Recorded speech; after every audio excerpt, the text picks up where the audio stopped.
प्रणाती। ए channel रो समस्त संवाद गुड़िक तथ्य भित्तिक और सत्य उपर आधारित। तेणु ए चैनल को आपण देखंतु, लाइक शेयर सब्सक्राइब करंतु। बालियापाल बंदर पई पुलिस छाउणी मध्यरे हेला जनशुणाणी। बालेश्वर जिलार बालियापाल ब्लॉक अंतर्गत चौमुखठारे हेबाकु जाउथिबा प्रस्तावित सुवर्णरेखा बंदर प्रकल्प पई आज मंगलवार जनशुणाणी कार्यक्रम अनुष्ठित होई जाइछि। जिला प्रशासन एवं राज्य प्रदूषण विभाग पक्षरु बालियापाल ब्लॉक रो समुद्र उपकूलवर्ती 14टी पंचायत लोकंकु नेई एही जनशुणाणी शिविर अनुष्ठित होइथिला। उभय सपक्षवादी एवं विपक्षवादी अभियोग अनुसार सरकार सहित आलोचना करिबा परे निष्पत्ति नियाजिबो बोली कहिसंती बालेश्वर अतिरिक्त जिलापाल। बालेश्वर जिलार बालियापाल ब्लॉक अंतर्गत चौमुखठारे सुवर्णरेखा बंदर प्रतिष्ठा पाई चेन्नईर क्रिएटिव पोर्ट प्राइवेट लिमिटेड को 2008 मसीहारे अनुमति मिलिथिला। तेबे विभिन्न कारण पाई एहा आगे पारि नथिला। तेबे 2018 मसीहारे टाटा स्टील एही कंपनीर 51% अंशधन अधिग्रहण करिबा परे काम आगको धीरे धीरे बढ़िथिला। तेबे एहा भितरे प्रकल्प पाई थिबा परिवेश मंजूरीर अवधि शेष होई जाइथिबारु राज्य प्रदूषण नियंत्रण बोर्ड तरफरु एथिपाई आज बालियापाल ब्लॉक डगरा मकर पड़िया ठारे जनशुणाणी कार्यक्रम अनुष्ठित होईछि। एडीएम सुधाकर नायक और राज्य प्रदूषण बोर्ड मुख्य मनमोहन मुर्मू उपस्थित थिले। एही कार्यक्रम रे 10,000 रु अधिक लोके जोग देइथिले।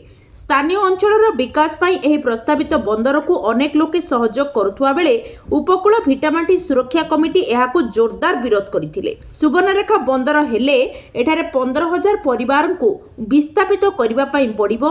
प्राय 60,000 लोके एथिरे प्रभावित हेबे बोली भिटामाटी सुरक्षा कमिटी अभियोग करिथुवा बेले बालियापाल हेउची धान पान मीनर अंचल। एठाकार लोके एही सबु चाषरु वार्षिक 5 लाख रु अधिक टंका रोजगार करिथांती। मात्र बंदर हेले एही अंचलर लोके जीवन जीविका सहित चाष और बासगृह आदि मध्य हराई विस्थापित हेबे। कंपनी पक्षर प्रत्येक परिवार को जन को चाकरी देबे बोली प्रतिश्रुति देइथिले मध्य परवर्ती समय रे प्रतारित करिवे बोली उपकूल भिटामाटी सुरक्षा कमिटी कहिसंती। 1105 एकर परिमित एही प्रस्तावित प्रकल्प रे 692 एकर जबरदखल मुक्त सरकारी जमी रहिछि एवं भविष्यत रे बाकी आवश्यक जमी समुद्र मध्यरु पुनरुद्धार करी व्यवहार करा जिबार योजना रहिछि।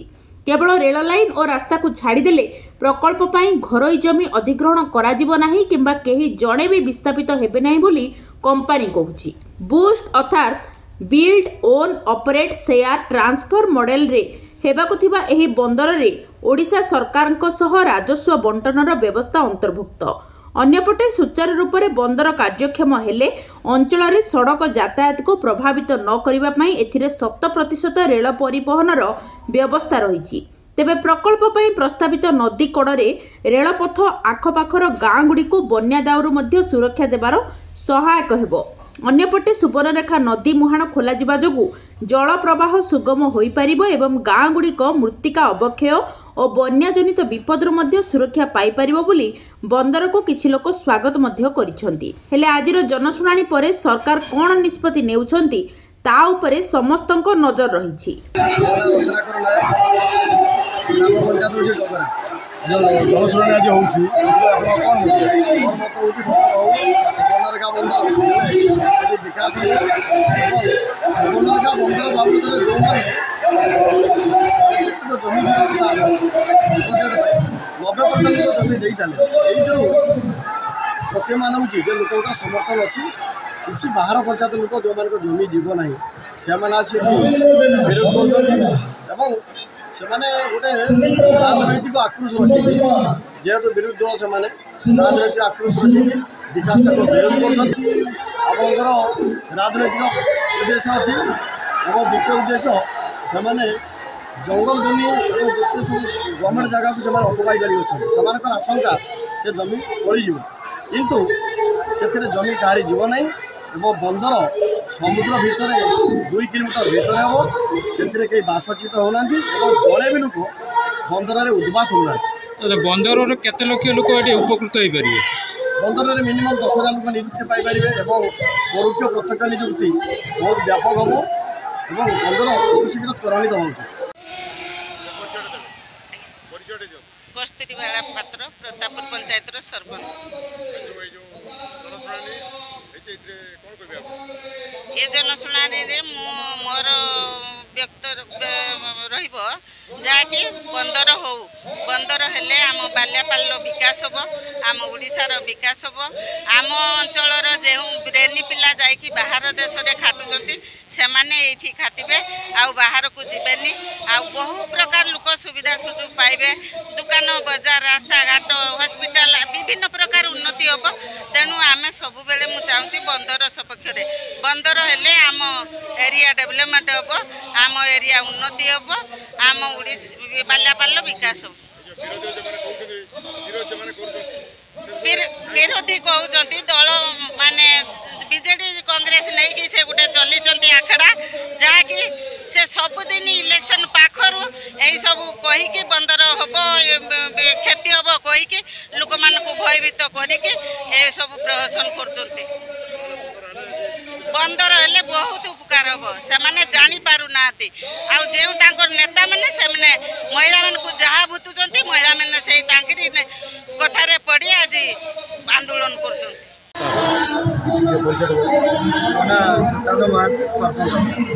ଜନଶୁଣାଣି ହେଉଛି ସେ କ'ଣ ମତ ଏଇ ଜନଶୁଣାଣି ହେଉଛି ସରକାର ପଦକ୍ଷେପ ଜନଶୁଣାଣି କରୁଛନ୍ତି। ଯେଉଁ ଅଞ୍ଚଳ 95% ଲୋକ ଚାହୁଁଛୁ ବନ୍ଦର ହେଲେ ଏ ଅଞ୍ଚଳ ବିକାଶ ହେବ, ରାସ୍ତାଘାଟ ସମ୍ପୂର୍ଣ୍ଣ କିଛି ସାହାଯ୍ୟ କରିବେ ବନ୍ଦର କର୍ତ୍ତୃପକ୍ଷ ଏବଂ ଜଣେ ବି କେହି ବିସ୍ଥାପିତ ହେବେନି।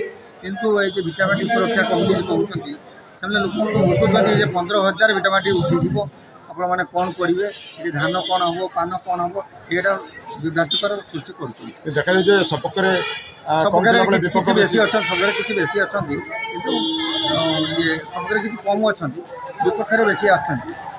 ସେମାନେ ମାନେ ତାଗିଦ କରି ଜଣେ ଜଣେ ଆଣିଛନ୍ତି, କିଛି ଗଣ୍ଡଗୋଳ ହେବା ସମ୍ଭାବନା ଅଛି, ସେଇପାଇଁ ସପକ୍ଷବାଦୀମାନେ ଆସିଯାନ୍ତି। ମୋ ନାମ ସଦାଶିବ ଦାସ, ବଗରା ପଞ୍ଚାୟତ ଜାମୁଟିକୁଲା ଗ୍ରାମ। ଜନଶୁଣାଣି ହେଉଛି ଏଥିରେ ମତ ଆପଣ କ'ଣ ଦେବେ? ଏଥିରେ ଆମେ ଚାହୁଁଛେ ଆମ ଏରିଆର ଡେଭଲପମେଣ୍ଟ, ଆମର ଯେଉଁ ବେକାରୀ ଯୁବତୀ ନିଯୁକ୍ତି ପାଇବା ପାଇଁ ଆମେ ଅଣ୍ଟା ଭିଡ଼ିଛୁ। ଆମେ ଚାହୁଁଛୁ ଯେଉଁ ଚମୁକ ଡଗରା ଆଜି ନଦୀରେ ଯେଉଁ ବାତ୍ୟା ଇଏସ୍ ବାତ୍ୟା ଆସିଲା, ଆମେ ଯେଉଁ ରାତିରେ ଶୋଇଲୁ ନାହିଁ, ଯେଉଁ ବନ୍ଦର ହେବା ଦ୍ୱାରା ଆମର ବନ୍ଦର ହେବା ଦ୍ୱାରା ଆମର ଗାଁ ଆଜି ଯେଉଁ ପଥର ପ୍ୟାଚିଂ କରାଯିବ ଏବଂ ତାଙ୍କୁ ଉଦ୍ଧାର ହୋଇଯିବ, ଆମ ଗାଁ ଏବଂ ଚାଷୀ ବହୁତ ମାନେ ଖୁସି ହେବେ। ବିରୋଧ କରୁଛନ୍ତି କେବଳ ରାଜନୈତିକ ଫାଇଦା ପାଇଁ, ଲୋକଙ୍କୁ ମିଥ୍ୟା ପ୍ରତିଶ୍ରୁତି ଦେଇ ଏଠି ଲୋକ ଗରିବ ନିରୀହ ଲୋକଙ୍କୁ ହଇରାଣ କରୁଛନ୍ତି। ତାଙ୍କର ମଉଦା ହେଉଛି ରାଜନୈତିକ ଫାଇଦା ପାଇଁ, କେବଳ ଇଲେକ୍ସନ ରାଜନୀତି କରିବା। ତାଙ୍କର ଯେ ଉନ୍ନତି ହେଉ, ଦେଶର ଉନ୍ନତି ହେଲେ ଗାଁର ଉନ୍ନତି ହେବ, ସହର ଉନ୍ନତି ହେବ, ଓଡ଼ିଶାର ଉନ୍ନତି ହେବ, ସେଇଟା ସେମାନେ କେବେ ବି ଚାହୁଁନାହିଁ। ତାଙ୍କର ନିଜସ୍ୱ ଫାଇଦା ପାଇଁ ଯେଉଁମାନେ ଜାଗା ଦେଇଛନ୍ତି ସେଇମାନେ ଆସିଛନ୍ତି, ଯେଉଁ ବଡ଼ ବଡ଼ ନେତା ସେଇମାନେ ଆଗେ ମାନେ ରେଜିଷ୍ଟ୍ରି ହେଇଛି ତାଙ୍କର ଜାଗା।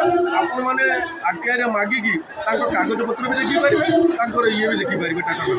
ବାଲେଶ୍ୱର ଜିଲ୍ଲା ଜଳେଶ୍ୱରରୁ ଆମ ପ୍ରତିନିଧି ସୁଶାନ୍ତ କୁମାର ପ୍ରଧାନଙ୍କ ରିପୋର୍ଟ, ସତ୍ୟ ସନ୍ଧ୍ୟା। ପ୍ରଶାସନିକ ଅଧିକାରୀ ମହୋଦୟ, ଜିଲ୍ଲା ପ୍ରଶାସନିକ ଅଧିକାରୀ ମହୋଦୟ